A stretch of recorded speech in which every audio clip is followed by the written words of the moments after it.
Hello, I'm Nick Richings. I'm a freelance lighting designer and I work in the West End and UK tours and done some international stuff as well. I've come across white light since I've worked in the industry, which was started off in 1980. I was chief electrician of Wimbledon Theatre, and it was the local place where I get supplies from lighting hire.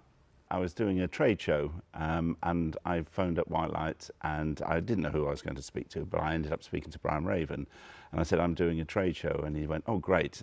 Him having just come from TP thinking, I'm going to be hiring 1,000 power cans, and I wanted 323 ends with irises in. I think it may have been 7, I can't remember. It was a number of 23 ends and that was it. That's all I needed. And he was quite surprised by it. But from that moment on, we struck a friendship because it was such a bizarre thing for him, having come from a major company.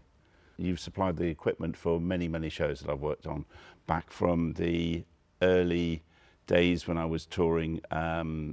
Things like Chess came out and so on. And I worked with Ronnie Lee. We did South Pacific into the West End.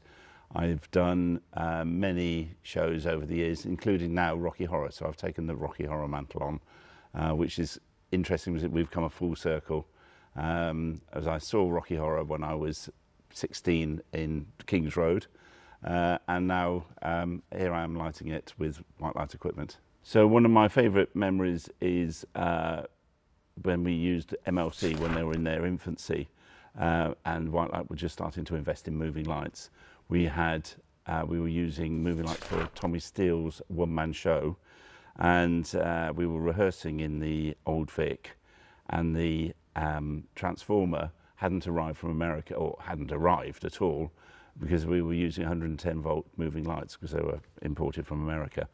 And so my best memory was desperately trying to get the 110 volt transformer into it, and the amount of effort that everybody put in so that we could get the show up and working with this new technology as it was then. And it changed what we could do in the theatre, because they were unaffordable via any other rental company, but John made it so that we could actually afford to put moving lights into shows and musicals, and it completely changed the way that we work. I think one of my favourite projects was Hot Mikado, which was a musical that we put into the West End. It came out of Bromley, and again it was using the very early moving lights, and it was an extremely fun time to be working. And since then, the other one, of course, is Rocky Horror, because it's just been such a ball having to do that show, that brilliant show, with the history and the heritage of white light. The best 3 words to describe white light would be reliable, friendly, professional.